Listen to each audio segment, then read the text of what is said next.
qué es la vida de un campeón de lucha debajo de los tatamis, de los rings de boxeo. Somos personas que también nos pasan las cosas, no esperamos a que la vida no sea difícil para desear ser feliz, nosotros somos felices con lo que podemos. Mi nombre es Viviana González, soy activista, feminista, intérprete de la película Una vida karateca, de Fernando Mántaras y Edifite.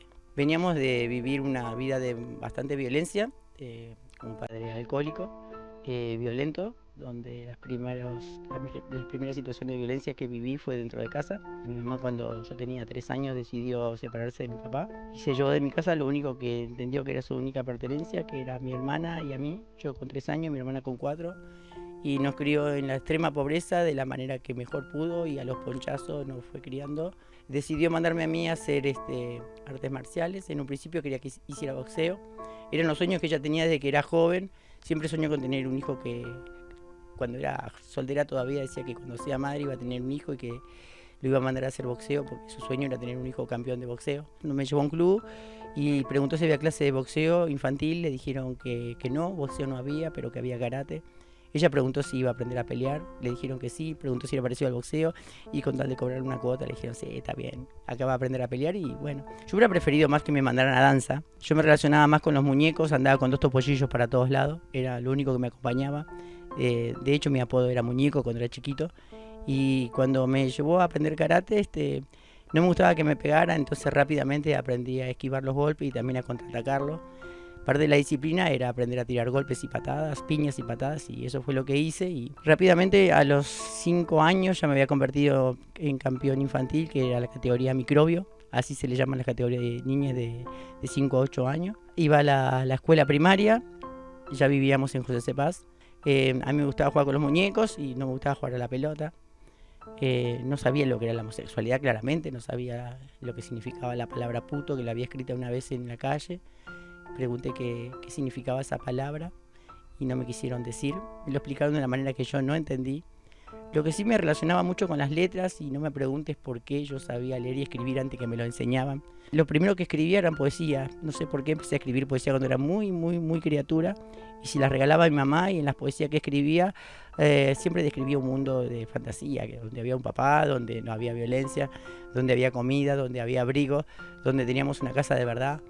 Y mi mamá, cuando las leía, se emocionaba y lloraba y decía, ay, esto es lo que quiero hacer. Todos los días le regalaba una poesía diferente. Mi mamá decía, cuando seas grande vas a ser poeta. Y yo decía, no, no quiero ser poeta, yo quiero ser maestra. Nunca dije maestro, siempre decía maestra. Y jugaba con mis amiguitos y yo siempre era la maestra, la que enseñaba todo. Y en 3er grado nos mandaron a todas las niñas a hacer catequesis. Teníamos que aprender a leer la Biblia, a cantar las canciones de las iglesias. Y esa fue la primera vez que había escuchado la palabra homosexual. Había un párroco que daba vuelta a supervisar las clases, pasaba por las aulas, y una vez se quedó a participar enteramente de la clase. Cuando entramos al salón donde nos daban catequesis, vimos que habían colgado del pizarrón dibujos con penes, vaginas, hombres y mujeres desnudos. Claramente la clase era heterosexual, se hablaba de binarismo, y toda la niña que entramos ahí teníamos el culo lleno de preguntas con las que las colgaba porque nunca habíamos visto tetas, ni penes, ni vaginas, y queríamos saber de qué se trataba. La clase decía educación sexual, y entre tantas parrafasadas que decía el cura, llegó a decir en un momento, nombró la palabra homosexual, y yo, que quería preguntar qué significaba, pero tenía vergüenza de preguntar, un compañero que no tuvo vergüenza levantó la mano y dijo, ¿qué son los homosexuales? Y él lo describió como personas que tienen una sobreafectuosidad por personas del mismo sexo, que le gusta que le gusta abrazarse y darse besos. Si bien yo no sabía nada de sexo, sí me gustaba abrazar a mis amiguitos y darle besos y nada, sentía mucho cariño por ellos. Y entonces yo pensé que yo era homosexual. Pero claro que él decía que los homosexuales eran personas que sus conductas eran castigadas por Dios y que iban a ir a parar al infierno. En mi casa mi mamá y mi abuela eran muy creyentes, y según el cura, como describía el infierno, era algo horrible, a un lugar donde yo no quería llegar. Y entonces era algo que empezó a preocuparme mucho y me llegó a doler y a pesar saber que yo podía ir a parar al infierno, pero no sabía cómo remediarlo. Y entonces como que me creó tanto temor que yo fui hasta mi casa, nunca me voy a olvidar. Yo tenía 7 años para ese momento, y me puse de rodillas al lado de mi cama y le rezaba a Dios de la manera que me habían enseñado en la iglesia.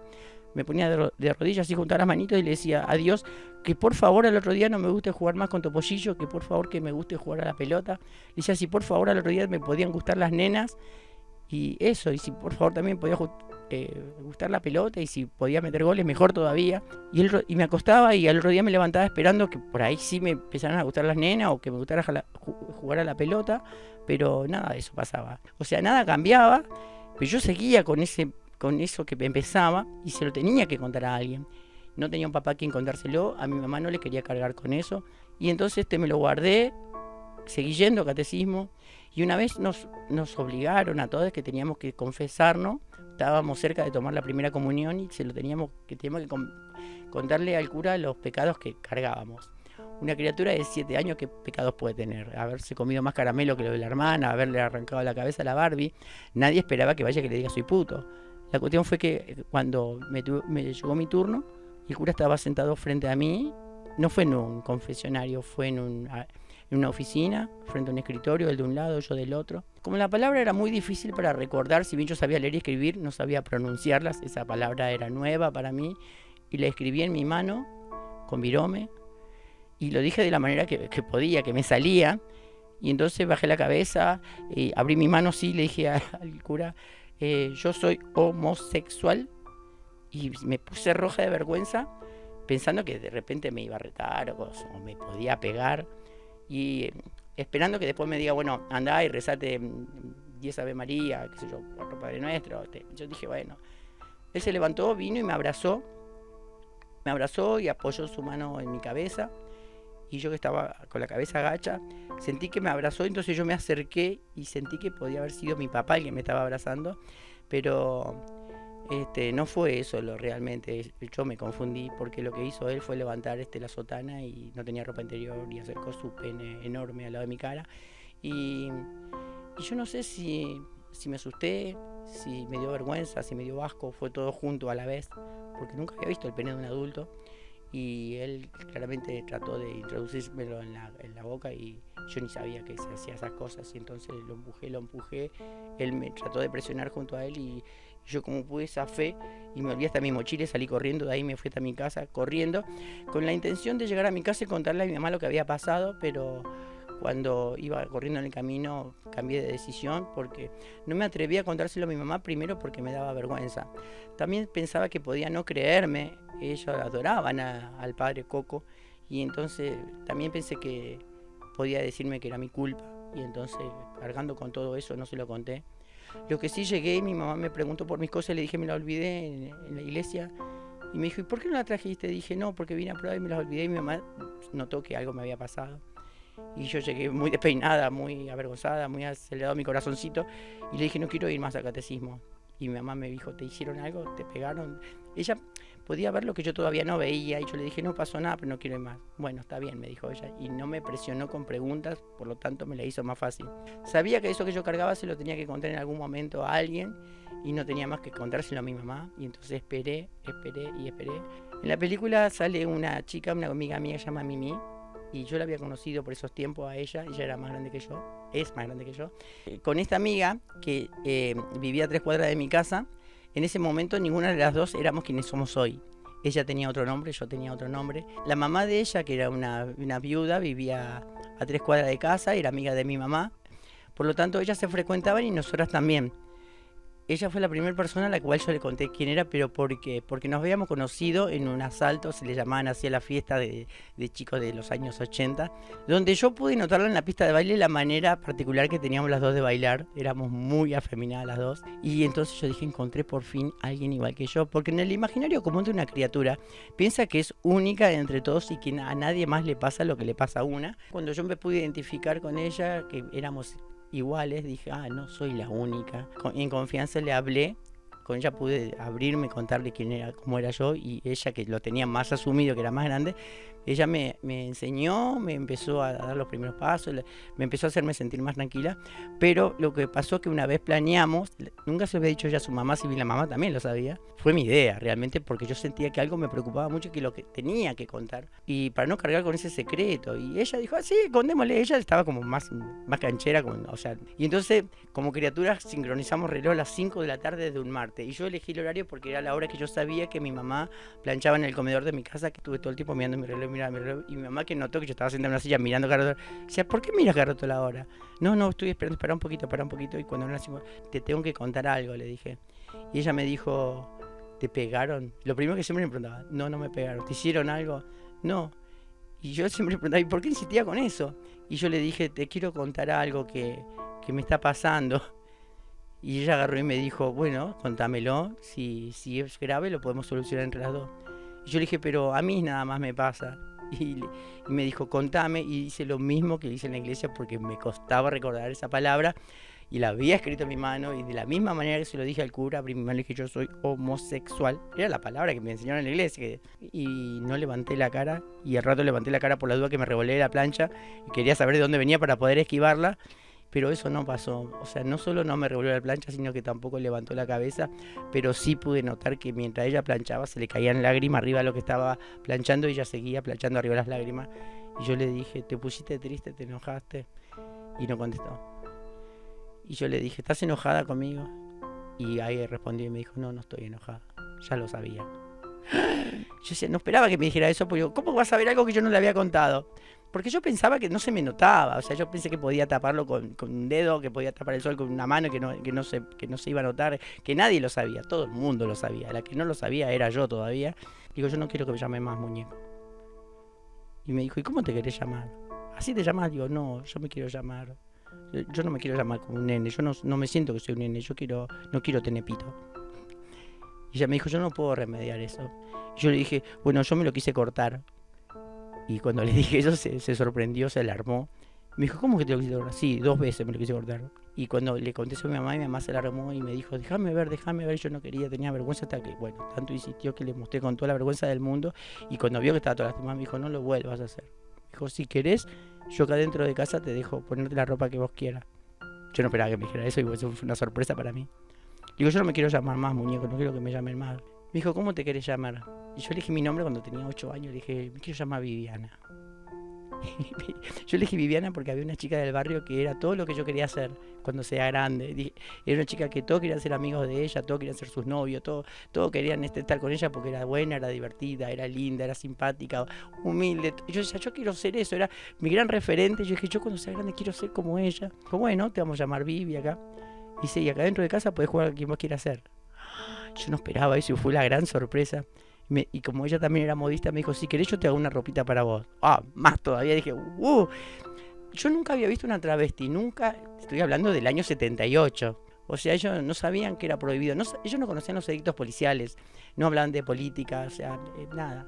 Son personas que de repente religiosos, pero no conservadores. O sea, ellos todo lo que tenga que ver con el amor, ellos lo supera cualquier otra, los mandatos políticos, religiosos y culturales. Ellos no están ni ahí con eso. Ellos, todas las superaciones que tuvieron, las diferencias que hubieron y las superaron fue desde el amor nada más. Pero sí, al principio fue bastante difícil porque mi mamá me aceptaba mucho y mi hermana había algo que no lo podía cambiar, o sea, no le quedaba más que aceptarme, pero fue la que me costó, papá no estaba, pero en un principio fue conflictivo, entonces era un secreto entre mi mamá y yo. Mi mamá cada vez que venía de regalo me traía pinturitas y yo. Mi hermana es bastante masculina, ella jugaba a la pelota y yo jugaba dentro de mi casa, que era la Mujer Maravilla. De hecho, cuando jugábamos, cuando teníamos 4 y 5 años, yo era la Mujer Maravilla y era el Zorro. Mi mamá no hacía los disfraces, pero nosotros elegíamos los personajes. Vos fíjate que eso tampoco le llamaba la atención a mi mamá, ni a mi tío, ni a nadie. Llegaban y de repente el nene estaba vestido de Mujer Maravilla y la arena de Zorro. Y salíamos así a la calle a jugar y los chicos, no notaban que estaba algo mal. O sea, todo lo que se cree que está mal son mandatos que vienen, nada, es la educación que te dan desde afuera. O sea, las criaturas deberíamos ser libres de jugar a quien quieramos ser. Mi hermana no por eso se hizo lesbiana, por jugar a ser el Zorro, y Yo, marica, era desde que era un feto, creo. O sea, yo, como me dedicaba mucho a escribir y yo me preparaba para ser docente, nunca dejé de hacer deporte. O sea, después, cuando mi mamá me permitió ser quien yo quería ser, no dudé en ir hasta el club donde yo iba, que peleaba, que yo era el campeoncito de la categoría infantil, y le dije a mi profesor, ahora no me llamo más, no me llamé más Walter, le digo, ahora me decían Rubio, Walter, muñeco, le digo, ahora me llamo Viviana. Y mi profesor me miró así, pero tampoco se sorprendió, o sea, él también lo había visto. Yo pensé que era sorpresa para todo el mundo, pero no, todo el mundo lo sabía.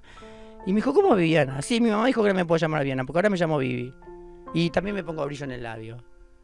Y el profesor me dijo, mira, si querés te llamamos González, no te vamos a llamar Vivi, te vamos a llamar González. Pues, me llaman a todos por el apellido igual. Dice, y la ropa no importa porque acá todo iba con los mismos Karategui. Pero te voy a pedir que por favor no te pongas pintura en la cara porque tus compañeros se van a burlar de vos. Y yo dije, bueno, si se van a reír de mí, a mí no me importa. Pero yo que me quiero poner pintura para venir. Y él lo quedó pensando, y él no me podía decir, no vengas así. Digo, porque yo le dije, si no me dejas ponerme pintura, no vengo más. Me voy a otro club. Como si yo pudiera pagar otro club, no podía pagar otro club. Porque encima ahí me dejaban ir gratis, pero ¿por qué? Porque yo ganaba los torneos.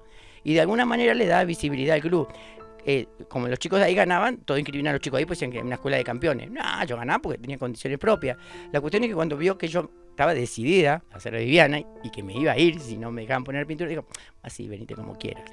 Decirle a una marica, venite como quieras, y decirle, traete la comparsa de Gualeguaychú encima, porque yo todos los días me iba pintada como si fuera piño fijo, era un poroto lado mío, yo me ponía mucho maquillaje, y mis amiguitos que tenían toda mi edad, se cagaban de risa al principio, pero después nada. Y cuando iba a los torneos, que iba más pintada todavía, a la gente le parecía divertida, porque decían, uy, el nene es un ninja. Le parecía divertido que iba un nene que iba todo pintado, y que encima iba y ganaba, salía primero en la categoría, le daban medallita y trofeo, y decían, vení, todo el mundo decía, vení que viene el nene que se pinta. Pensaban que yo me pintaba porque era un payaso, o porque me hacía el guerrero o ninja, pero no, era puto, pero yo no lo querían ver, no se sabían dar cuenta o no querían. La cuestión es que era divertido. A medida que fui creciendo, ya era un poco más difícil los combates, porque decían, no, la cosa es que después empezó a pintar teta, pelo largo, y yo, no es que era ninja ni guerrero, era puto había sido. Pero claro, no me prohibían competir porque yo siempre ganaba. La cuestión fue que cuando estaba en la escuela, que yo decía, cuando sea grande voy a ir a la universidad, yo voy a hacer la carrera de docente. La cuestión fue que cuando terminó la primaria, yo ya había hecho toda mi transición desde los 8 a los 11, porque también empecé con una urbanización, que mi mamá fue averiguando en el camino, esta chica que era más grande que yo, sabía que las chicas trans travesti en ese momento tomaban anticonceptivo para hormonizarse los cuerpos. Mi mamá, que no conocía a nadie, y yo tampoco, yo no sabía que existían travestis. Nunca en mi vida había visto una en la calle, porque mi vida era del colegio a mi casa, a la iglesia en su momento y al club. Pero no transitaba la noche a los 8 años, por lo tanto nunca había visto una travesti. Las travestis en esos tiempos no salían de día a la calle, no tenían una vida normal como todos. Vivían encerradas y solamente salían a la noche a buscar dinero con qué poder sobrevivir. Medicamentos, alquileres, comida, ropa, abrigo, y se paraban en la ruta a prostituirse, que también eso no es que el Estado estuvo ausente para con ellas, estuvo bastante presente, pues fue quien las destinó a la calle porque era su único medio de sobrevivir. Cuando iba a la escuela, mi mamá me hacía ropita en mi casa, y entonces yo al principio lo usaba adentro de mi casa, y una vez estando jugando los chicos en el patio con mi hermana, todos en la calle, afuera, yo estaba dentro de mi casa viendo a través de la ventana, y afuera había un mundo de criaturas jugando donde yo quería pertenecer y no quería estar encerrada. Y mi mamá pudo notar que yo estaba ahí mirando como un gato fuera de una pescadería hacia el otro lado, y me dijo, ¿querés salir a dar una vuelta? Y dejó todo lo que estaba haciendo para preguntarme eso nada más. Y yo le dije, bueno, para que me cambio, ahora vamos, porque yo estaba con mi pollerita, mi blusita que me había hecho mi mamá. Y ella me dijo, no, así como estás. No, los chicos se van a reír de mí. No, nadie se va a reír de vos. Vení, vamos a dar una vuelta. Así como están, me tendió la mano, y cuando me agarró la mano, yo agarré y dije, bueno, y salimos y caminamos 3 cuadras para un lado, 3 cuadras para el otro, así dimos toda la vuelta, y los vecinos cuando me vieron tampoco se sorprendieron. Por hecho, bueno, por fin la marica se decidió. La cuestión fue que me saludaba, la saludaba de mi mamá, le decían, hola reina, ¿cómo le va? Hola muñe, se arribieron a decirme muñeco, yo iba de pollerita y de trenza. Y la cuestión es que cuando nos animamos a eso, después yo debajo del guardapolvo del colegio llevaba mi ropa, Y en la escuela los maestros podían percibir, podían notar que debajo de mi ropa no había ropa de nene. Y los maestros, en dos oportunidades, dos maestros diferentes me trajeron ropa de nene. Y me dijeron, mira, a mi hijo le sobró esto, no le queda y no te lo querés llevar. Pensando que éramos muy pobres, y yo usaba la ropa que iba dejando a mi hermana. Y no, era la ropa que yo había elegido. La cuestión es que yo la llevaba a mi casa y le decía, mira, en la escuela me dieron esto. Y mamá lo miraba y decía, ¿lo querés usar? No, no quiero. Era camisa, pantalón. Y me dijo, entonces anda ahí, devolvelo y decirle que no lo vas a usar. Y entonces yo la llevaba. Entonces no había, ellos no querían, tampoco le fueron con un reclamo a mi mamá porque creo que de alguna manera querían evitarle una situación violenta o algo más en que poder ponerle foco de atención, porque mi mamá lo que hacía era poder criarnos de la manera que podía. Veníamos de una vida bastante violentada, entonces dijeron, cargarle con algo más a esta señora, ahorrémoselo. Cuando me fui a inscribir en el secundario, fui con todos mis compañeritos que terminamos en la escuela de Julio Argentino Rocas número 5, y a una cuadra estaba la escuela, el secundario. Y cuando fuimos todos, y la cuestión fue que cuando nos recibieron, ese día me acuerdo que me había puesto lo más lindo que tenía de ropa que me había hecho mi mamá. ¿Por qué? Pues yo no sabía que era prohibido ser travesti, y mi mamá tampoco sabía. Ninguna de las dos sabíamos, y todo nuestro cambio era, no sé, nos lo vimos de manera natural. Y cuando me fui era la primera vez que me vi mi documento, que mi mamá lo sacó de un ropero y me lo dio. Dijo, toma, te van a pedir esto. Y me mandó a mí, mi hermana no quiso hacerlo en ese momento. Y fui con mis compañeros, nos encontramos todos en la puerta. Yo me había puesto un poquito de perfume que mi mamá también era de ella, que lo usaba para ocasiones especiales. Y como no había ocasiones especiales, estaba guardado ahí. Sacó, me puso un poquito y yo me fui con mi trencita y mi villita, me había elegido. Quería caerles bien a los nuevos maestros. Y cuando llegamos allá empezaron a entrar todos mis compañeros y en un momento me llaman por apellido. Tenían todos los documentos ellos. Dijo, González. Yo levanté la mano y me acerqué. Y me miró, no, vos no. González, soy yo. Dije, yo soy Única González. Y me miró así, me miró y me dijo, ¿cómo te llamas vos? Viviana González, dije yo. Pero mi mamá dijo que era mi nuevo nombre. Y me dijo, no sos vos, acá hay otro nombre. No, pero ese documento es mío, le dije yo. Y me dice, pero es igual de David. Dice, bueno, sí, ese era mi otro nombre, pero ahora me llamo Vivi. Y la mujer me quedó mirando sorprendida. Te estoy hablando del año ya 82. Y me dijo, me miró así, pero vos que sos un nene o una nena, me dijo. Yo soy Viviana, señora, le dije, me dio mucha vergüenza cuando me preguntó eso. Estaban todos mis compañeritos al lado mío. Y agarró y me dijo así, a ver, escuchen, la hizo participar a las compañeras que tenía ahí tomando nota y le dijo, escuchen. Y me miró así y me dijo, ¿qué tenés debajo de la ropa? Un calzoncillo y una bombacha, me dijo. Y me dio vergüenza y yo bajé la cabeza y no contesté. Y como no le contesté, se enojó y me dijo, te voy a preguntar de otra manera. ¿Qué tenés debajo de toda la ropa? ¿Un pito o una chucha? Y tampoco respondí. Cuando no respondí, bajé la cabeza, sentí que mi documento pegó en mi frente, porque me arrojó el documento así, cayó al piso y me dijo, agarra tu documento, date vuelta y mandate a mudar. ¿Cómo no venía a faltar el respeto a un espacio educativo disfrazado? Y yo me puse re mal, pues yo no sentí que estaba disfrazado. Yo sentí que era la ropa más bonita que mi mamá me podía hacer. Sentí que ese día estaba lindo, hasta me había puesto perfume y me dio mucha vergüenza y me fui llorando a mi casa perdón. Cuando llegué a mi casa le conté a mi mamá, nunca nadie me había tratado hasta mis 12 años así tan mal. Y cuando fui a mi casa, mi mamá vino conmigo de vuelta al colegio a reclamar que porque me habían tratado mal. Y la persona le dijo a mi mamá que ella estaba loca, que estaba enferma, que cómo permitió que yo me volviera puto. Dijo que la culpa era de ella por haber sido sobreafectuosa conmigo. Y le dijo que si hubiera estado mi papá en casa esto no hubiera pasado. Mi mamá le dijo, él nos pegaba. Porque mi papá, yo puedo tener recuerdo de mi papá que nos pegaba tanto hasta desmayarnos y cuando nos despertábamos estábamos en charco de sangre y mi mamá quiso evitarnos eso. Ella le dijo, nos pegaba, dijo, bueno, hubiera aguantado las palizas de su marido para que su hijo no se volviera puto. La cuestión fue que nos echaron las dos y nos mandaron al psicólogo.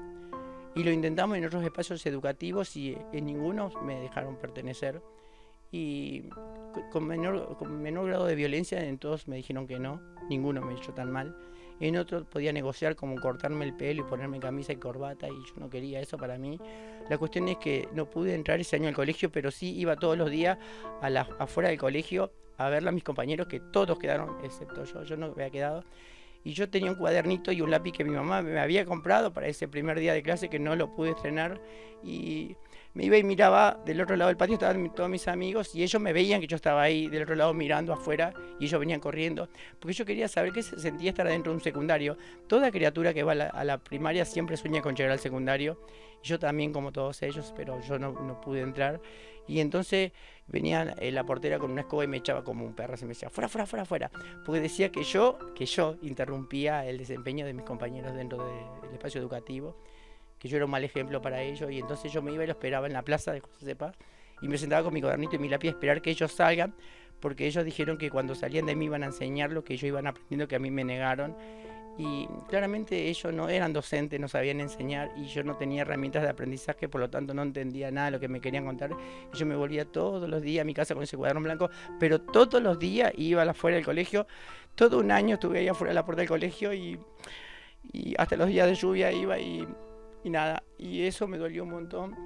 Y el siguiente año lo volví a intentar en otro colegio, el siguiente. Y pasaron 5 años que yo lo seguí intentando y nunca me dejaron entrar. Y lo que no hizo el sistema educativo de los años 80 lo terminó haciendo los pajonales, porque yo sabía que no podía entrar al colegio. Mis compañeros se empezaban a recibir de bachiller, de comercial, y yo no había llegado a entrar nunca. La cuestión fue que tuve la propuesta esta de ir a pararme en la ruta y yo nunca me había acostado, nunca había tenido sexo con nadie, pero me lo describieron de una manera que yo decía, bueno, capaz que yo lo puedo hacer. Porque me dijeron que por ahí si yo trabajaba y llevaba plata le podía comprar ladrillo a mi mamá y piso, cemento para ponerle un piso a mi casa, y podía llevar comida, que era lo principal, y ya no estaba el comedor del colegio donde podía ir a comer, o sea, había que traer comida. Yo le empecé a mentir a mi mamá porque nunca le podía decir esto, y entonces le decía que me iba a dormir en la casa de mi amiga, porque como ella ya era más grande, yo ya sí había ido al colegio y que ella me iba a enseñar lo que el colegio no me quería enseñar, y nos íbamos juntas a trabajar y mi mamá nunca se enteró. Y ahí sí tuve que correr entre balas y correr. En la película se va a ver que yo cuento una parte que me tuve que tirar hasta el río Reconquista. Y muchas noches de mucho frío, que empecé a los 12. Yo tendría que haber estado en un aula, pero estuve parada ahí. Y yo no debería haber, si la escuela me hubiera recibido, yo nunca me hubiera parado ahí. Y lo peor fue que la policía cuando venía, si nos agarraban, nos mataban a golpe y nos metían en el calabozo. Y una vez adentro del calabozo también nos violaban. Y éramos menores de edad, y si le corríamos, que era lo peor que le podías hacer a la policía, a la brigada, te disparaban, y de donde te daba la bala te daba, y yo he tenido que saltar cadáveres para poder salvar mi vida, porque mis compañeras caían tipo dominó a mis pies, yo tenía que saltarla y correr, y yo toda esa violencia me la pude haber ahorrado.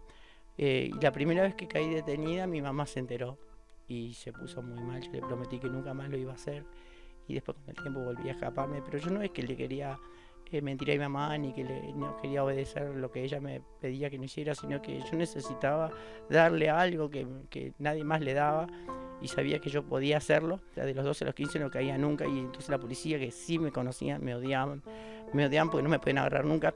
Y yo creo que corría rápido porque yo siempre hice karate, siempre el entrenamiento era correr, y entonces yo era más criatura, corría más rápido, dejaba los zapatos y corría, y las chicas grandes no querían dejar los zapatos, y cuando querían correr caían y las agarraban con más facilidad. Y como no me podían agarrar a mí, me odiaban, y yo sabía que el día que me agarraban me iban a golpear, y dicho y hecho, el día que me agarraron me violaron en los calabozos y todo eso, y nada, eso. Después a los 17, cuando me tiré al río, al Reconquista, que la policía gatilló dentro del agua, se fueron pensando que me habían matado en la oscuridad, y nada, yo estaba saliendo de la otra orilla, y nada, después no quise volver nunca más a pararme en Panamericana, porque esto fue en Panamericana, al frente de la fábrica de Rolitos, en la 202. Todas las compañeras que compartieron conmigo ese momento, muchas murieron a mis pies, y otras murieron en el tiempo.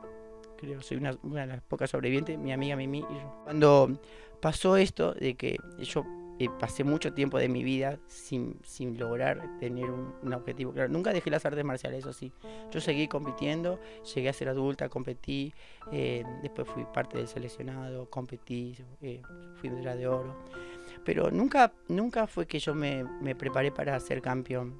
Yo lo que me preparé fue para no perder, que no es lo mismo. No es lo mismo porque yo no me podía permitir perder algo más con todo lo que ya venía perdiendo en el camino, sueños, metas, muchas cosas que la universidad, espacios educativos, espacios de salud, había muchas cosas que se me negaron, hasta el derecho a trabajar, y entonces como que permitirle a un hombre de barba de bigote que me pegue una patada, una piña, me tire al piso y que yo me quede sangrando, eso ya lo había vivido en mi casa con mi papá. Y entonces cuando yo iba maquillada, que la gente al principio me faltaba el respeto porque eran gestos, gritos e insultos que venían desde las tribunas, pero yo creo que más me empoderaba porque yo me maquillaba más para que las mujeres que estuvieran presentes pudieran ver que si yo lo hacía, ellas también lo podían hacer. Yo creo que cada puñetazo que yo le daba a mi oponente, de alguna manera era mi mamá defendiéndose de mi papá. Y así la quería ver yo, mi mamá así la pretendía. Entonces cuando daba, sentía que de alguna manera yo ya le estaba dando a las mujeres que estaban presentes la capacidad de sentirse segura que también lo podían hacer. Y fue así que empecé a dar talleres de autodefensa feminista, pero esto vino con el tiempo después, pero yo le daba clases a las mujeres para que aprendan a defenderse. De alguna manera trataba de salvarle la vida, en lo que esté en mi posibilidad, de alguna posible víctima, mujer, trans, lo que sea. La cuestión fue que yo ya conocía a trans para este tiempo, pero ya cuando pasé los 40 años, que seguía siendo prostituta, el espejo a su vez me devolvía la imagen de una mujer vieja, cansada y triste, porque ya está para ser puta, era vieja y entonces yo llegaba a un punto donde yo deseaba morir, todos los días deseaba morir, todos los días me enojaba cuando me despertaba porque decía, ay, un día más para ponerme taco, pintura, y yo ya no quería eso para mí. Entonces era desear morir sin haber sido feliz. Y la cuestión fue que cuando tuve 40 años se me diagnosticó cáncer, y para cualquier persona en el mundo cuando le dicen tenés cáncer, por ahí se sienten muy depresivas o se deprimen, se sienten mal, sienten que les quedó la vida sin poder terminarla, sin poder cumplir metas. Pero para mí fue un alivio que me hayan dicho tenés cáncer, porque pensé que era la oportunidad única de poder morirme sin tener que suicidarme, porque suicidarme nunca iba a pasar eso, porque la vida ya me había hecho fuerte, las artes marciales, los entrenamientos, el desamor, el estar de vestida de abrazos me había hecho fuerte, y entonces nunca me iba a suicidar, pero sí sabía que era una buena oportunidad morirme con esta nueva patología que era el cáncer, y pensé no hacer el tratamiento. Cuando mi mamá se enteró, me diagnosticaron linfoma no Hodgkin, linfoma del manto, y tenía un mes solamente de vida, era lo máximo que se habían extendido como un pronóstico que me dieron. Y sabía que yo no hacía tiempo, ni siquiera hice una lista de un montón de cosas que quería hacer en ese mes y no me alcanzaba. Quería tirarme en paracaídas, quería aprender a manejar, quería enamorarme, y un mes no me alcanzaba. Y entonces dije, bueno, se lo conté a mi mamá, y cuando se lo conté, ella lo sufrió mucho, y yo le dije, no quiero hacer el tratamiento, mira que yo ya me quiero morir. Y mi mamá no podía entender eso. Pero ¿cómo te vas a entregar vos que sos una campeona de artes marciales, vos que viste tu vida luchando, que peleaste y que lograste tantas cosas? Porque mi mamá veía todo como un logro. Y yo le decía, es que yo ya no quiero vivir más. Y después la veía a mi mamá que sufría, y yo decía, devolverle a mi mamá esto, que porque ella lo permitió, así lo entendía yo, que no quería decirle, que ella entendía que por haberme permitido ser quien yo elegí ser, me haya ido todo mal, y que si ella no me lo hubiera permitido las cosas hubieran ido bien. Imaginarla a mi mamá al lado de mi ataúd llorando, y entonces dije, oh, no le puedo hacer esto a mi mamá, con todo lo que yo la amé, la amaba hasta ese momento, y la voy a amar toda la vida, pero con todo lo que yo amé a mi mamá no podía darle la peor puñalada en el corazón. Y entonces por ella decidí someterme a la quimioterapia, entonces que fueron muy heavy, perdí todo el pelo y todo eso, y todo indicaba que iba a morir igual. O sea, yo quería morirme con pelo nada más, pero bueno, como después me quedé pelada y todo eso, yo ya me miraba al espejo y estaba completamente destruida. Y cuando terminan las quimioterapias, porque en un principio le preguntaba a la doctora antes de arrancar qué posibilidades había de que salga bien o mal, y ella, Laura Fishman, que la había amado toda mi vida, que es la doctora que me tocó en suerte, y me dijo, no te voy a prometer eso. Ella me dijo, tenés que hacer el tratamiento. Y yo le dije, bueno, pero va a salir bien, ¿no? No te puedo prometer eso. Bueno, pero ¿qué porcentaje de que salga bien o que salga mal? No te voy a contar eso. Pues entonces, ¿lo hago o no lo hago? Te convenceme. Dijo, no, tenés que convencerte vos. Y yo no estaba convencida. Me hicieron pasar a un Ateneo, me dijeron que iban a usar un método muy agresivo si yo me animaba a pasar por eso, que como era deportista, tenía el cuerpo todo preparado, fuerte, musculoso, que lo iba a poder aguantar. Yo dije, bueno, qué sé yo, si hay que hacerlo, lo hacemos. Bueno, hicimos el tratamiento y supuestamente me iba a curar, eso creía yo. Hicimos 6 secciones de quimioterapia, ya era mucho porque sobreviví 6 meses, eran 5 meses más de lo que tenía como pronóstico. Y la cuestión fue que cuando terminamos la quimioterapia me dijeron que no había resultado, que no, el cáncer seguía ahí. Y yo dije, ¿para qué hice esto? Me enojé con la médica y me dijo, queda una opción más que trasplantarte la médula. Bueno, la cuestión fue que yo ya no quería saber nada, y bueno, me convencieron de vuelta, volví a hacerlo de vuelta por mi mamá. y eso fue más heavy todavía. Y de 8 pacientes que entramos a trasplante de médula, 5 se murieron. Y yo quedé como sobreviviente, entonces ahí me enojé con Dios y le dije, yo siempre seguí creyendo en Dios igual, aunque me negaba a reconocerlo. Y le dije que por qué me daba más vida y le digo, ¿te ensañaste conmigo por ser puto, por haberme hecho traba? ¿Por qué me seguí dando más vida si yo ya me quería morir? Y encima me da más vida y ahora que estoy hecha pelota, porque me quedé toda pelada, muy mal. Y la cuestión fue que cuando sabía que tenía más vida y algo tenía que hacer, sabía que puta no quería pararme más en la zona roja, que hasta antes de la quimio estaba en la zona roja. Y entonces pensé, bueno, tengo que volver a la zona roja un tiempo, agarrar la mayor cantidad de plata posible para poder ponerme un kiosquito, un taller de costura, porque también había aprendido a coser en el camino. Dije, no, pero sabía que la zona roja no quería volver.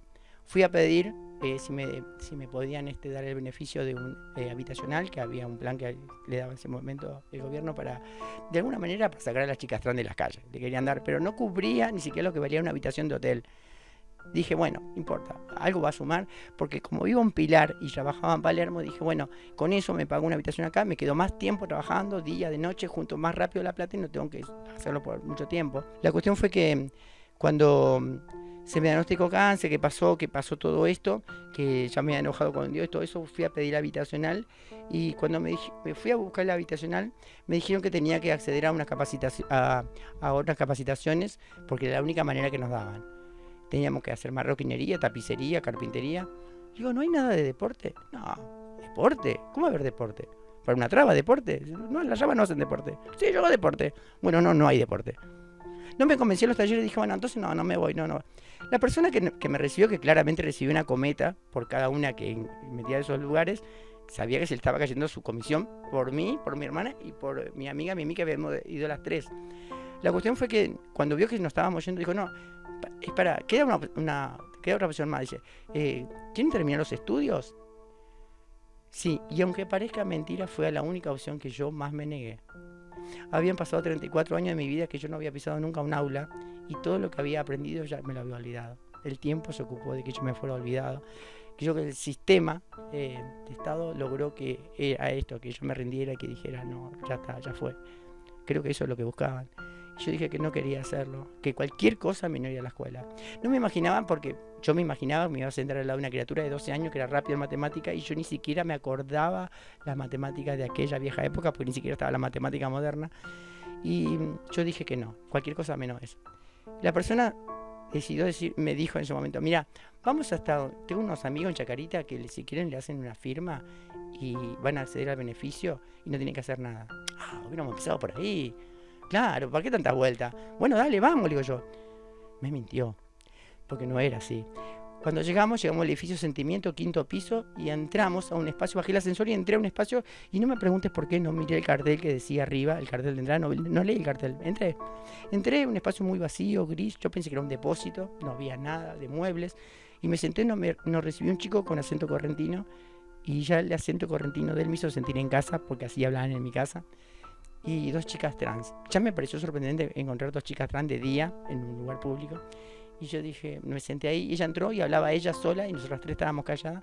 Y el chico que nos recibió dijo, ¿vos te venís a inscribir? Me dijo. No, yo vine a buscar una firma, le dije. ¿Qué firma? Dijo. No sé, me dijo una firma. Y ella se dio vuelta, ella me conoció esa tarde, nunca me había visto antes. Se dio vuelta y me dijo, no, las tuve que traer engañada esta, dice. Y ella dijo, porque ella prefiere ser puta antes que ir a una escuela.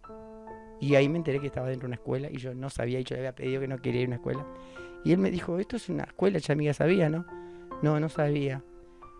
Y él agarró y dijo, ¿pero te querés inscribir o no? Yo, por respeto a él, que no lo conocía, esta persona no me estaba insultando, porque yo, si me hubieran dejado haber podido estudiar, yo nunca hubiera elegido ser puta. Y ella decía que nosotras preferíamos ser puta antes que estar en una escuela, y eso no era verdad. Y entonces él me dijo, ¿querés inscribirte? Yo, que quería salir corriendo, le digo, bueno, decime dónde hay que firmar, porque yo me va a dar la firma que vine a buscar y me voy. Y él dijo, bueno, acompáñame a la oficina. Yo digo, esto no me conoce nadie, ni siquiera la que me llevó. Digo, yo le digo cualquier nombre, total, no me conocen. Me da la firma, me voy a la mierda, dije yo. Cuando él iba caminando al frente mío, me dijo, ¿cómo te llamas, amiga? ¿Cómo te llamás? Me dice. Y yo, naturalmente, dije, soy Viviana González. Como digo siempre. Cuando me escuché decir mi nombre, dije, ay, la puta madre, dije mi nombre, ahora seguramente me van a ir a buscar, me metí metiendo en un quilombo. Yo lo único que sabía es que yo no quería estar ahí adentro. Él me dijo, ¿me decís tu documento? Me estaba tomando los datos. Y yo le digo, si le invento un número y me pide que se lo repita, no me voy a acordar. Bueno, dale anotada. Dije yo, bueno, que me vayan acá, después no le doy más bola. ¿Qué mierda voy a venir a este lugar? Dije yo, no quería estar en la escuela, no quería estudiar.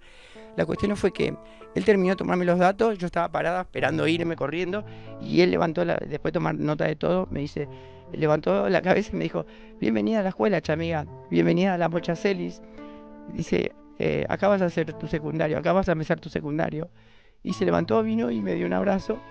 Y si ese abrazo de bienvenida a la escuela me lo hubieran dado cuando yo tenía 12 años y me hubieran ahorrado 30 años de ser prostituta, 30 años de frío, 30 años de calabozo, de violaciones, 30 años de querer morir, porque yo hubiera querido estar en la escuela y cuando me dijo bienvenida a la escuela y me dio un abrazo, ese abrazo fue lo que me invitó a quedarme y a decir yo no me quiero morir más.